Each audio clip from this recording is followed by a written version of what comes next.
Okusinziira ku poliisi bye ekiwandiiko kye yafulumya ne surveillance z'ekifo ekyo yava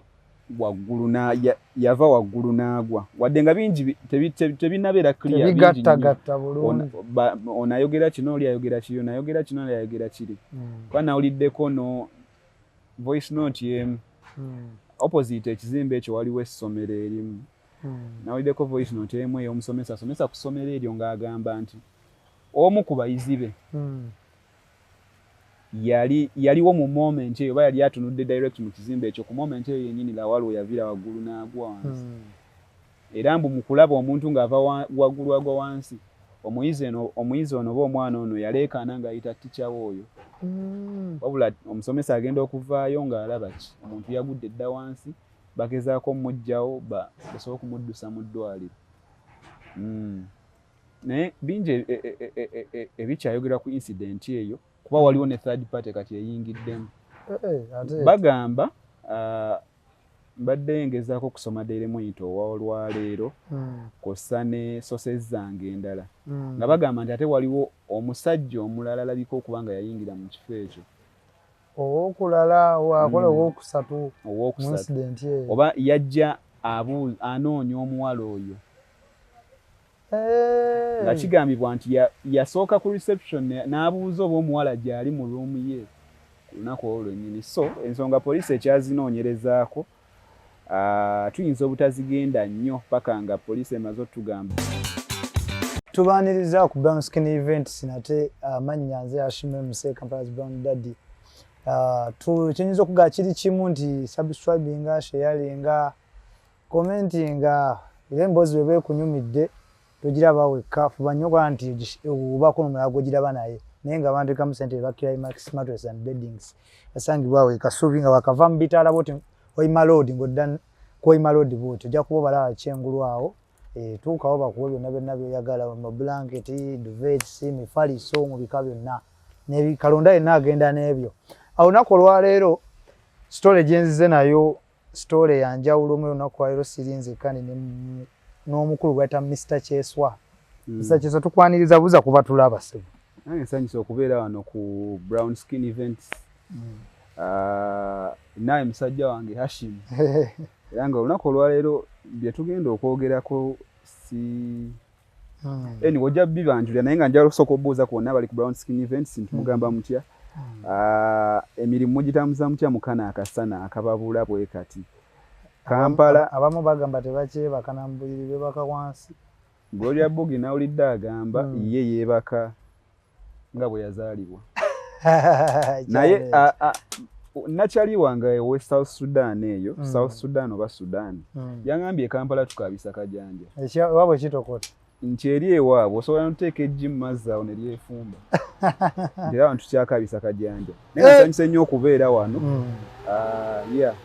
Alright, olunaku olwaleero baganda baffe mwenna batulaba emboozi gye tuzze nayo era Mr. Kyeswa jazze otuwaamu egenda eri bannabyamizannyo mwenna na buli muntu yenna awagirwa mupiira n'oyo yenna awagira ettiimu gye bayita Vipers ng'oli muwagizi wa Vipers obanga owagira omupiira gwa wano ogwaffe mboozi eyo gye tulina ya musambi oba abadde omusambi wa ttiimu ya Vipers gwe bayita Abubakar Lawal Mr. Kyeswa Abubakar Lawal gwe omumanyi otya era wamutegeera otya gwe nga ggwe Lawal abantu abagoberera omupiira gwa Uganda Vipers I think season ya 2022 gayo ono striker ono yali ateeba goal ennyingi Sizamanzoki nga ali mu process evaawo etambula okudda eri yali afunye ddiiro ennene Vipers yali mu kunoonya replacement of course sentamu yaliwo naye nga walina okubaawo strike omulala gwe basobola okulirayinga on so bayingira akatale ne bano kwe kufuna Lawal mu kumufuna bamujja mu club bagiyita AS Kigali I think eri Rwanda season ya 2022 ndo nzukira omwezi gwalinga June July awo bamuleeta of course si a prolific striker, si omuntu abadde prolific striker omuntu goyinza oga nti ogenda mulilayingako season akwayo goals nga 10 omupiira gwa Uganda ogumanyi tegubaamu magoolo season eggwako nga top scorer alina goolo 14 naye Lawal si omuntu gobadde osobola okulilayingako nti of course nga muzanyi mulungi naye nga basiza Manzoki nti agenda kukubira goal ekitone nnyo 15 season wabula nga ne contribution yo ku play nga contribution yo of course ojja olaba nti muzanyi wa njawulo era nga asaanidde okuba ku tiimu ya Vipers so omwaka ogwo 2022 mwezi nga gwa June July baamuleeta okusobola okulaba baziba ekituli kya Manzoki yali atambuddemu wadde nga ebbanga erisinga obungi era abadde yavanga ku bench okujja okusobola okulanga asobola okubaako kyayamba ttiimu ya Vipers nti mu pecking order ebiseera ebisinga tabadde nga linnya lyoyinza sookezaako ku team sheet ya Vipers efulumye oba ogenda labako Lawal kuki first line up ya naye nga match day squads abaddengamu season eno yennyini era akoze appearances ziringa nga 7 yes season nyingi eziri awo naye I think season eno nja kweyongera okwetegereza naye abadde tanna contributinga abadde tanalabika bulungi I think abadde tannakolayo assist era abadde tannateebayo goal n'emu okay kakati Rebecca Lawal abaleyo baagala okumanya Rebecca Lawal ono abadde kwa basinga bali confused abadde muna Uganda abadde muki like nti gwanga lyetuufu bane Uganda adda inawo akakwate ekintu ekyo kiri kitya mu kulaba Rebecca Lawal si munayi abadde oyinza okumuyita omuna Uganda ku mwoyo naye nga obuzaale bwe si muna Uganda abadde ava mu ggwanga eri Nigeria mu katundu bakayita Sokoto era gyagenda okuzzibwa I think ku lunaku lujja bba lwa Sunday mbiri gwe gujja tambuzibwa guddizibwe mu ggwanga erya Nigeria mu katundu bakayita Sokoto bwe buzaale bwe nti mu Nigeria mu buzaale nga wonoga nti oli muna Uganda naye nga olina gy'okulidde oba olina gy'omaze ebbanga ddene nga wafuna attachment eyo n'abantu kati awala ebbanga lyabadde amaze mu Uganda abadde yafuna attachment eyo n'abantu abawagizi b'omupiira abawagizi ba Sports Club Vipers abazanyi ba Vipers yes ba teammates be nga yafuna connection yeyo n'ekyokuba nti UPLC eri joyinza okugamba nti ye league ey'amaanyi nti omusambi oba osambira eno katugeze oli wa Nigeria wane chances nyingi ez'okuyita ku national team era ebiseera I think tayitibwanko ku national team so ya developing a connection eyo n'eggwanga erya Uganda era ebiseera ebisinga abimazenga wano e Uganda nawuliddeko awo we nadde nkola okunoonyereza nawuliddeko nti yadde atandise n'okusoma course ku Cavendish University okusomera eno e Uganda nawudde kuti yadde atandise n'okugula gwe properties waliwo munnamawulire gayi wange yantegeezezza nti yadde atandise okukola investments ez'enjawulo mu Uganda nga kiraga nti ne waba akyali ku Vipers ne waba avuddewo wano yasalawo nti Uganda wabeere waka waawo era n'ebiseera ebisinga abadde abeerayo n'alaba ku match za Uganda Cranes eyo ng'esamba ne ttiimu ez'enjawulo abadde abangayo Namboole kwe kugamba nti mu buzaale mu Nigeria naye ku mutima oba ku mwoyo abadde yafuuka muna Uganda kakati tuddeko katono nnyo ku Rebecca Lawal ono Rebecca Lawal ono goina omupiira gwonna gwoga nti guno omupiira weguti ne bweguti yalabika bulungi era ensi n'entandika omumutegeera obulungi omupiira gwonna gwojjukira oga nti yateekawo performance ey'amaanyi nnyo abantu ne balabika omumutegeera omupiira I think bannayuganda kwe basinga otegeera Lawal gwali mupiira gwa Vipers eyo yagenda mu Champions League Viper yali esambani timu ya Algeria maybe bali awo kitende gole eyo gye yateeba kwanzukira mu build up ye kenyini Lawal yetaba mu build up ate era omupiira n'agumaliriza move yali ya kabinyo yes move yali team play yavaako goal yali nnungi. I think bannayuganda n'abawagizi b'omupiira gwa Uganda kwe baasinga otegeera erinnya Lawal. Omupiira ogwo gwali gwa group stages. Vipers yali season ya 2023. I think 2023 waawo. 2023. We yasinga okuteeka bannayuganda kwe baasinga otegeera erinnya Abubakar Lawal goal eyo gye yateeba. Anga wegani tabadde nnyo na moments nyingi nnyo nti prolific striker nti oba ina match gye yakubamu goalo ez'enjawulo oba ina match gye yakubamu hat-trick. Naye kweyo game bannayuganda kwe baasingira ddala omutegeerera. Okay. N'abawagizi b'omupiira gwa Uganda. Okay. Abubakar Lawal ono abadde mu myaka alinga myaka emeka okusinziira? Abubakar Lawal okusinziira ku biwandiiko bye eby'omupiira abadde alaga nti yazaalibwa omwaka gwa 1995. Nti era ekyo kitegeeza abadde yakakoona emyaka emeka? 3. Kwa tuli mu 2025. Giba 3. Akikulaga nti abadde akyali muvubuka, abadde akyalina bingi byasobola okugatta ku club ya Vipers ne ku nsi ye ya Nigeria ne Uganda yennyini kuba waba abadde atandise okukola investments ez'enjawulo. Kitegeeza singa abadde yakakoona 3 singa of course alina kinene nnyo kya contributinga ku tugambe misolo oba kukozesa abakozi mu ggwanga Uganda. Okay. So Uganda at large ne football fans kosa ne fan ba club ya Vipers tufiiriddwa nnyo omuvubuka abadde yakyali omuto. Kwa myaka 3 mu mupiira oyinza ogamba nti abakyali oba oyingidde prime awo. Prime yo olina okuba nga kati otandise okuba nga okola ebintu ebinaaleka mark yerinnya lyo ku game oba ku club gy'obeerako. Alright, kati tugendeko ku nfa ya Abubakar Lawal eno kubanga reports ezimu zaavayo ne ziraga yafa kabenje bagamba yawanuka waggulu ku kibizimbe n'agwa. Okusinziira ku sources zo gwenga gwe Davis kyali kitya era okusinziira ku kyomanyi kiri kitya? Kakati Abubakar Lawal I think olunaku lwali lwa Monday. Guy ya breaking a story banze kwe nasooka ogiraba ye waliwo guy bamuyita Clive Chazze. Clive Chazze ya breaking a story mu maaso gange simanyi oba waliwo omulala yali agibreakinze. Nyenze ngenda ofuna amawulire ago Clive Chazze yali yakagateekayo bw'ati. Nga ne Clive Chazze mu kusooka yagamba it is alleged oba it is reported that Abubakar Lawal yafiiridde mu kabenje ka boda. Njoba yadde ku boda n'afuna akabenje n'addusibwa mu ddwaliro n'afa. Ge mawulire agasooka otambula. Agasooka ofuluma. Era nga balaga akabenje kaali mu bitundu byawo. Entebbe Road awo side z'ebwebajja.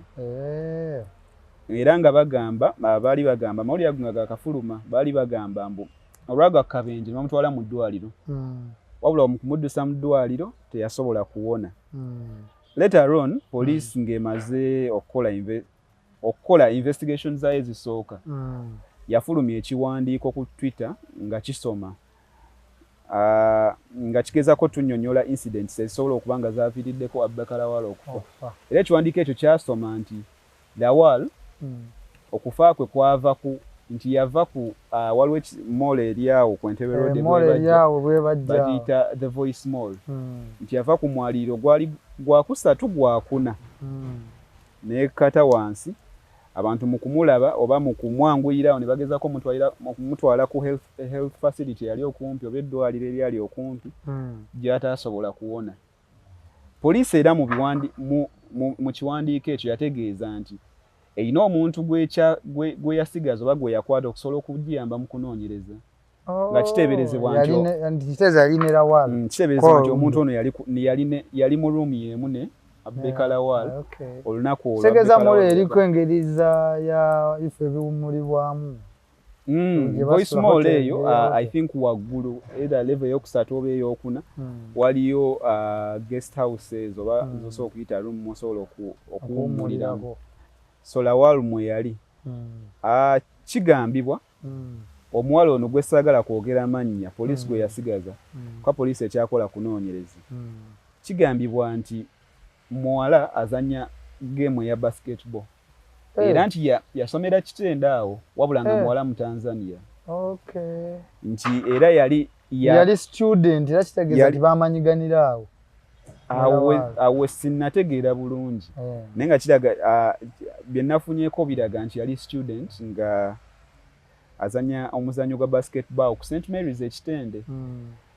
Era mu kujjaawo ku Voice Mall okusinziira ku surveillance oba cameras ez'ekifo ziraga nti yali azze 5 days prior oba yali amazeewo mu kifo ennaku nga 5 oba 4. Okunoonyereza okweyongerayo kunoonyereza balaga nti omuwala ono mu kusaba bazadde be okujja e Uganda kuba yava Tanzania okujja e Kampala yesebo okumalawo ezo ennaku ezo zeyaddeyo akamalawo wabula yali yagamba bazadde be nti alinayo game ey'okwatendinga ttu e Uganda nga ya basket wabula mu kujja ate yasibira ku Voice Mall era nga okusinziira ku surveillance okusinziira ku surveillance z'ekifo ekyo kya Voice Mall awe bwe bajja ziraga nti okuva omuwala oyo lwe yajja mu kifo ekyo buli lunaku nga Lawal tannafa abadde nga ajjawo buli lunaku okulaba omuwala oyo. Enkolagana yaabwe tubadde tetunnagitegeera bulungi naye nga buli lunaku Lawal abadde ajjawo awo okusobola okuba nga alaba omuwala oyo. That means wanza okuba abaddewo engeri y'omukwano relationship kintu ekyo suba se ekyo waliwo ddiirwa ekutukira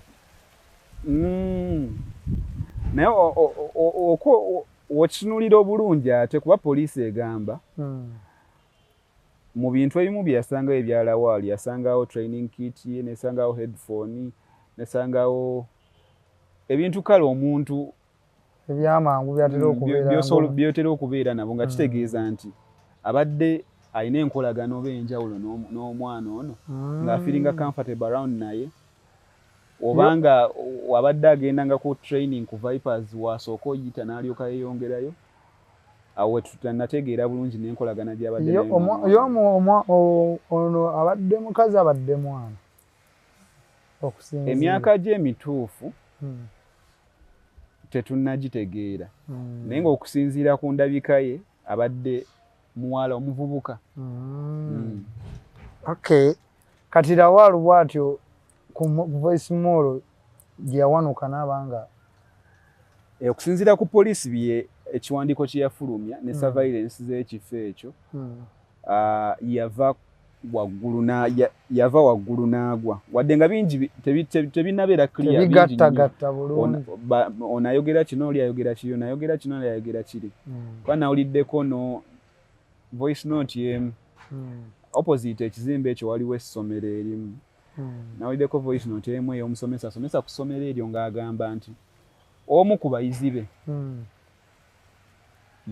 yaliwo mu moment eyo oba yali atunudde direct mu kizimbe ekyo ku moment eyo yennyini Lawal we yavira waggulu n'agwa wansi era mbu mu kulaba omuntu ng'ava waggulu agwa wansi omuyizi ono oba omwana ono yaleekaana ng'ayita ticca we oyo wabula omusomesa agenda okuvaayo ng'alaba ki omuntu yagudde dda wansi bagezaako mmuggyawo basobole okumuddusa mu ddwaliro.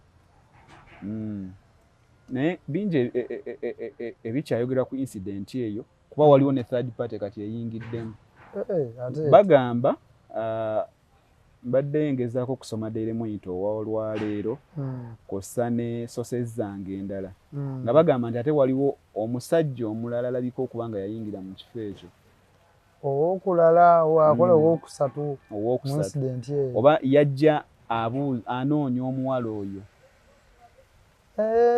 nga kigambibwa nti yasooka ku reception n'abuuza oba omuwala gy'ali mu ruumu ye ku lunaku olwo lwennyini. So ensonga poliisi ekyazinoonyerezaako tuyinza obutazigenda nnyo paka nga poliisi emaze otugamba nti kati zino ze final findings oba bino bye tuzudde eby'enkomekkerero nti yeno ensonga lwaki eyaviiriddeko Lawal okufa.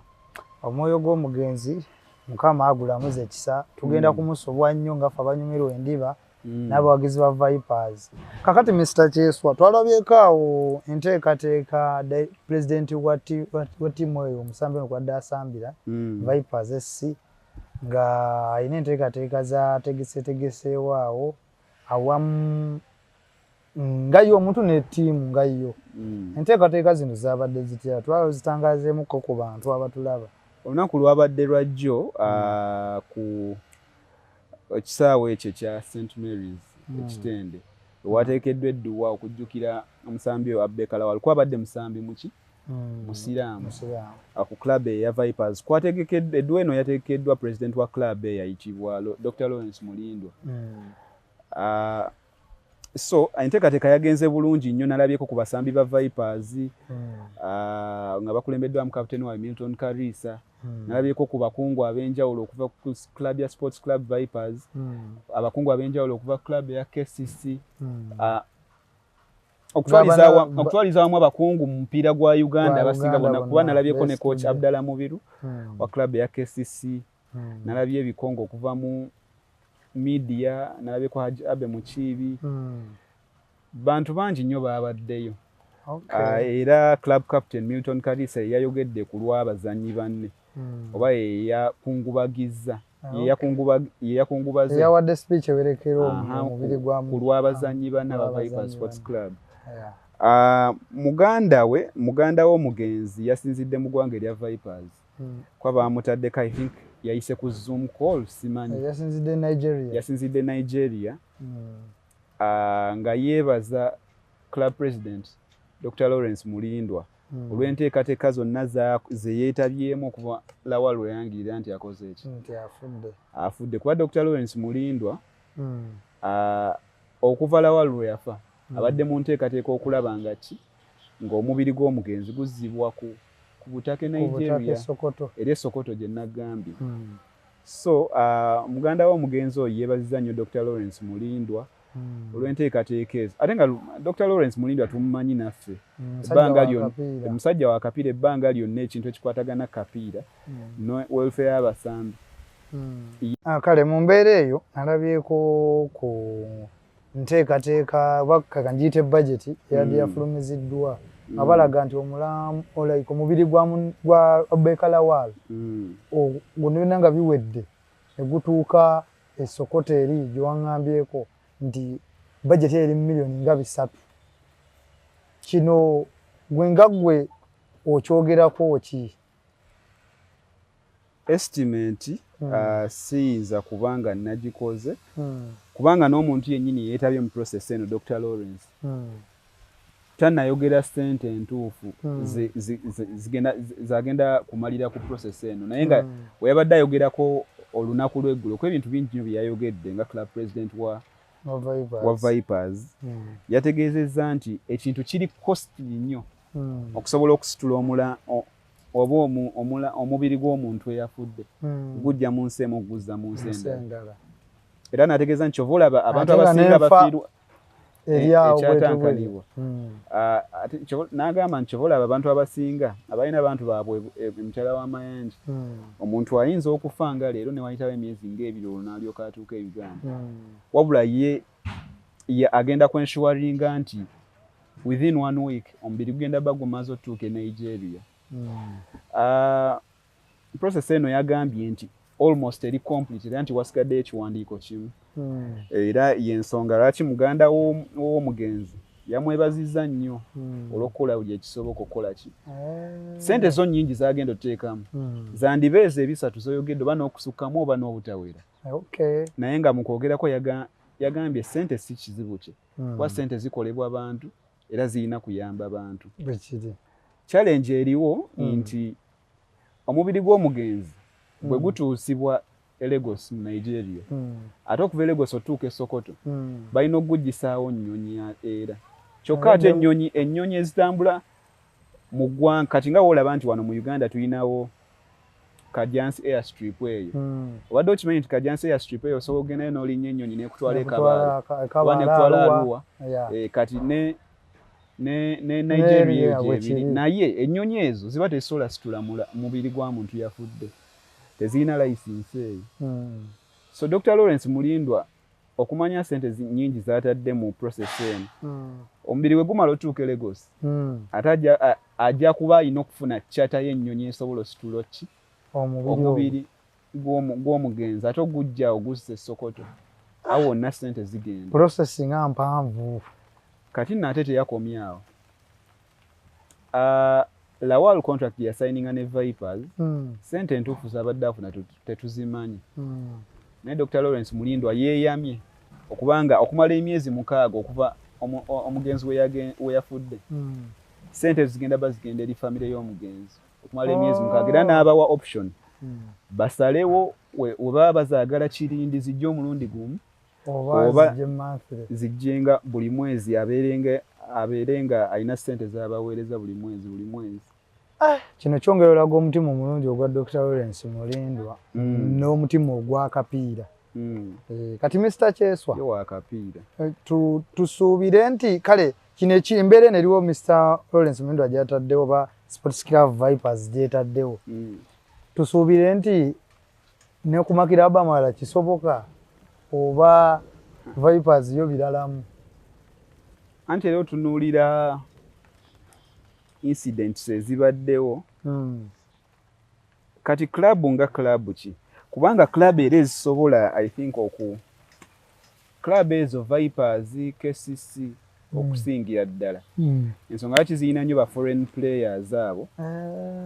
Zeesobolamu ekyenjawulo. Zeesobolamu ate zeetaba nnyo mu continent mpaka za continent ezo.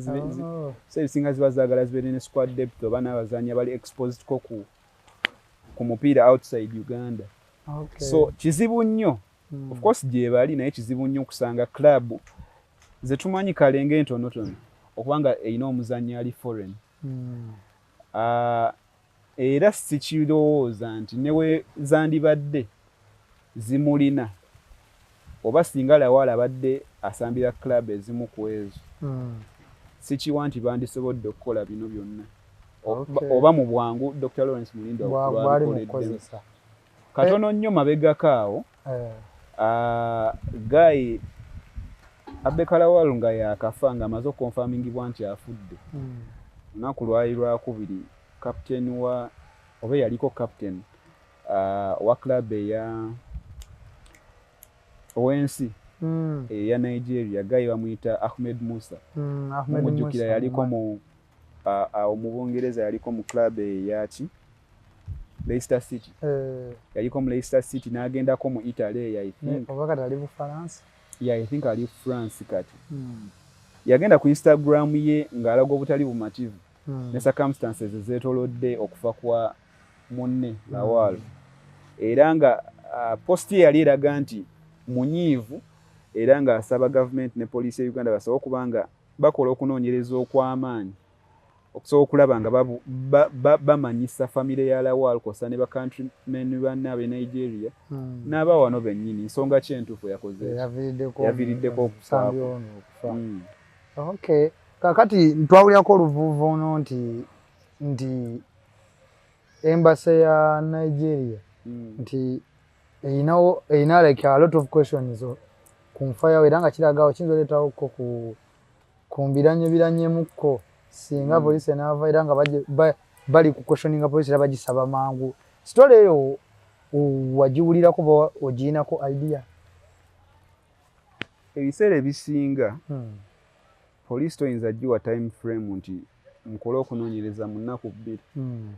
Kuba bintu bingi nnyo ebisobola okuba nga byetoolodde awo nga byonna balina obigenda ate nga babikutte mpola mpola n'obwegendereza obungi. Ekintu ekyo kya embassy okubanga questioninga of course ba diplomats baba balina okubuuza nti omuntu waffe yafudde atya. Twagala answer entuufu. Naye teyinza wa police time frame nti ki answer tugyagala mu nnaku 2. Naye kyenategeddeko nti embassy e Nigeria era ekiwandiiko ekyo Dr. Lawrence Mulindwa kyabuzaayo okusobola okulaba nga omubiri gukola ki gutambula ku lunaku olwa Sunday. Embassy yebadde ekyagala nnyo kimuwa. Naye nga okusinziira ku njogera ye yategeezezza yayogedde ng'alaga nti ekipapula essaawa yonna bagenda kifu. Embiranye eyo si kiwa nti weeri wabula ekyokuba nti badiplomati b'ensi ya Nigeria bali wano baba baagala bamanye nti omuntu waabwe yafudde atya. Kwekiri. Tuddeko ku musambi nga ya Abeka Lawal achievements ze ne club ya Vipers. Abawangulidde ebikopo bimeka aba bikopo bimeka like kilabu biki byetuuseeko ng'eri wamu ne Lawal? Lawal I think yawangula nga yakajjaawo season ye yaddako I think we baali mu Champions League ekikopo baakitwala tiimu ya Vipers ekya Uganda Premier League era n'ayambako ttiimu qualifying. Yes, kati ate waliwo season eno we baagoba manager waabwe yali ani oyo ne baleeta Gayo namaze ebbanga mupiira gwa Uganda Issa abiri okutwala ki okutwala season eyo mwe baatwalidde eddabo gundi we yalemedde wangula ekikopo nga buli omu amaze okonfaminga nti Villa ng'akulembedde ettebe okumala ebbanga ng'era buli omu akimanyi okutuuka mu match esatu eyisemba Villa bye yakola wabira URA Vipers nestukira mu kikopo kosa ne Uganda Cup Issa abiri nga yakajja. So I think the achievements Lawal zafunidde ku club ya Vipers bikopo biringa bisatu bibyo era nga byo of course era bye biri tiimu yonna bye berwanirira wano e Uganda. Of course tiimu yonna wano e Uganda berwanirira Uganda Cup na okusingira ddala Uganda Premier League. Okay, kakati twogereko ku nkolagana y'omusambi ono Rebecca Lawal ne ba teammates because kubona budde nga bamentioninga mukuba nti yaddemu ne basajja be nga bonagandi kati tuli we wantu mulimu basajja era tusubire embeera akyegenda osigala mu kampu. Tiimu yonna newetaba tiimu ya mupiira n'ekiba kifoka tugeze we tuli wano nga buli lunaku okimanyi nti tubeerawo ne bawa place nti office ngokimanyi buli lunaku nti tukeera gundi najja n'oli n'omulaba ne muddayo waka n'enkya ne mukeera ne muddayo waka muba mwakimanyiira ate kati wabaawo omuntu nga ye musaazi kati Lawal ebiseera ebisinga mbadde mulaba nnyo ku manyi abasambi ba Uganda Premier League ennaku zino beetanira nnyo TikTok ennaku zino mbadde mulaba ku TikTok nga ye ne basajja be ba Yunus abo ng'era nga mulaba yayigamu ne ku bigambo by'Oluganda ebyo bamandera basanyi beetanidde nnyo TikTok ennaku zino kati of course mood kati obudde bwakati mood mu club ya Vipers egenda kuba wansi era club yonna enajja nga eri serious ezala bakuba omupiira kisoboka nga tekivudde nti oba enafuye tekyasobola naye lwa mood ekiwuggu ekyo ekyokubanga tiimu efiiriddwa ki omusambi waayo bamunnaabwe abadde abakeepinga ne vibe oluusi okitegeera ate mu makkati ga season tutunuulira okukola ki tuli mu kuona kati tulaba season gyegenda okuggwera soka Vipers abasambi baayo balina okuba bagumu we banaaba baagala okuddamuositukira mu kikopo kya season eno kuba era be bakulembedde table bakikole nga bakikolera Lawal era ndowooza bwe banaakiwangula kijaba dedicated eri Rebecca Lawal kuba ne club president by the olunaku olw'egyo yadde ayogera yategeeza nti Lawal oyo ekirooto ky'eno season oba main objective y'eno season adde ayagala contributinga ku Vipers kuwangula kikopo era Dr. Mulindo yategeeza nti engeri gye bali on top of the table okusobola okuba nga abamuwa dedication baagala bawangula ekikopo kya season eno basobole okuba nga bakimudedicatumulenga musanyufu ng'ali contented. Okay.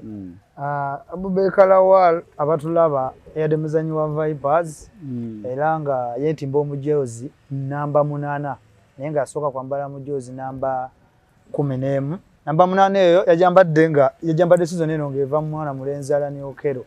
So osobola okugenda n'onoonya ku clips ze bonna bw'osobodde okuzifuna naye nga Mr. Kyeso agezaako okukulambula ensonga bwe zaabadde ezo nazo nno okutuuka omuvubuka ono okubanga ava mu bulamu bw'ensi eno era n'enteekateeka zonna zikyagenda mu maaso ez'okutwala omubiri gwe nga guwummuzibwa sande gujja bagufuluma gujja kuba gufunsira ku bye tulina kakati Mr. Kyeswa nga tuwumbawumba Abubakar Lawal gwe ng'omuntu biki by'oyinza okugamba kale like webaga nti describe this person yeah nti ngeri ki gy'oyinza omudescribingamu gwe nga gwe munnakapiira era nga gwe sports analyst?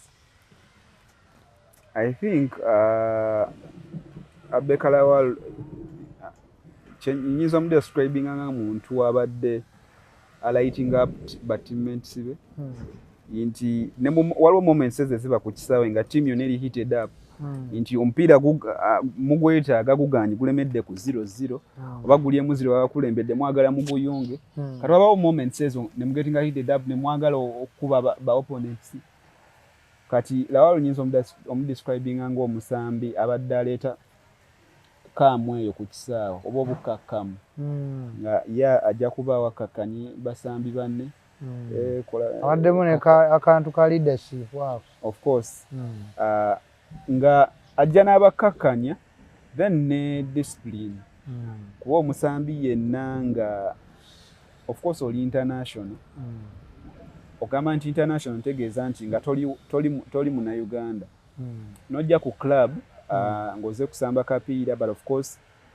matches ezisinga era ng'obeera katebe ova katebe n'ojja n'osambamuko egimu n'otandika wabula n'otalaga indiscipline. Actually abaddewo ku bakooki awo nga bakooki Vipers webadde mu mbeera bakooki balabika baweze n'abataano nga waali ate nga tayayanira namba tafungulira nti avuddeyo n'akola ye discipline gyegamba so nti oyinza okuba nga mu describing.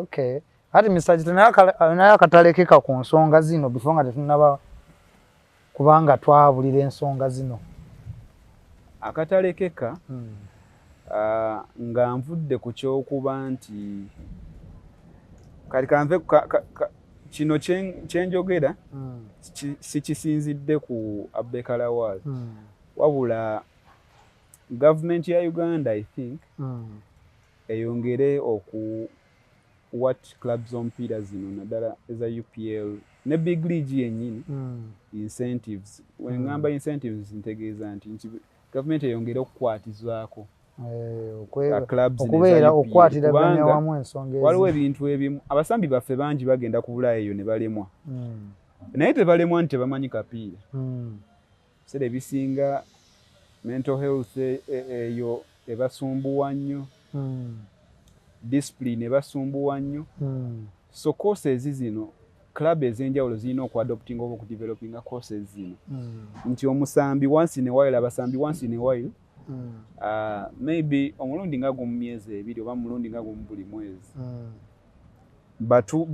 batuuzenga wansi muleetenga bakansala ab'enjawulo batherapist ab'enjawulo boogerenga n'abasambi bano kikyukamukko nti omupiira mulimu moments eziba difficult ennyo okyaleko ku Bulaaya waliwo abasambi kati benyinza okuwa waliwo gayi bamuyita Dele Ali yali mu Spurs n'agendako mu Everton omuntu eyali amanyi omupiira obulamu bwe ne bukyukira ddala completely naye nga ensonga za mental health ezo so club ezisinga eza UPL zirina of course si kintu kyangu kuba club zaffe wano tezirina ssente gena otulinda club nga tesobola sasula na misaala gy'abasambi baayo nga naye ng'era kiva eri ku top kuba kati ogenda n'otunulamu ssente omwanguzi atute UPL zaafuna nga ssente ntono nnyo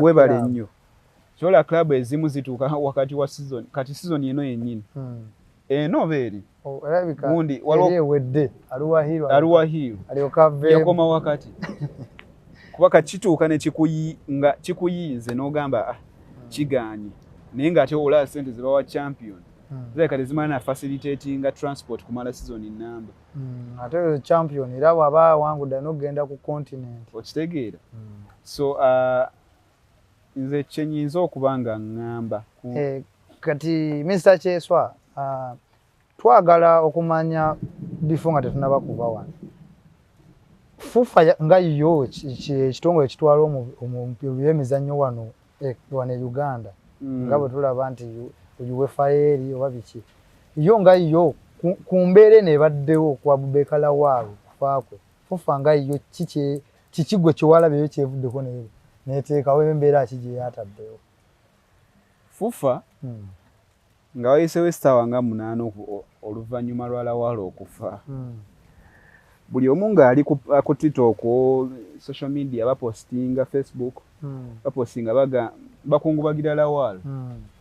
Fufa yali talina kye yayogedde ku kufa kwa Abeka Lawala. Oluvannyuma essaawa 8.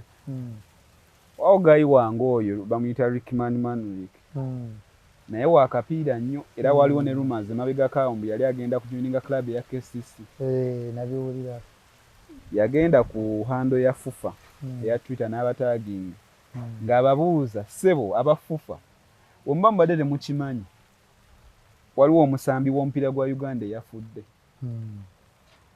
Balina reply yawo gye baamuddamu ng'eri fani nga balaga balinga tojja nnyo tukimanyi naye later on simanyi oba balina obubaka bwe bataddeyo ku Fufa ku Twitter yaabwe ngenda kuba nneeyongera otunulayo naye nga tewali significant thing gye baakoze nti oba gye nnaalabye nti balina embeera gye bataddewo okitegeera okubanga bakola ki tebakola ne mu kuyamba oba webale nnyo mbadde sirina kye nnaalabye kati yeeyo Fufa gye tulinawo yetwala omupiira kubanga Rickman yajja wano n'agamba atya alayika oba yamala n'abijjayo yajja n'agamba official Fufa Abeka Lawala was actually playing football in Uganda and if you haven't heard the sad news he has passed away. Bagayi bano kye baakola simanyi oba nsobola ogiraba wano reply gye baamuddamu naye nga yali fane kuba baali essaawa zaali ziyise nga buli omu alaga ali mukungubagira Lawala n'okwebuuza enfaaye Fufa nga tenyega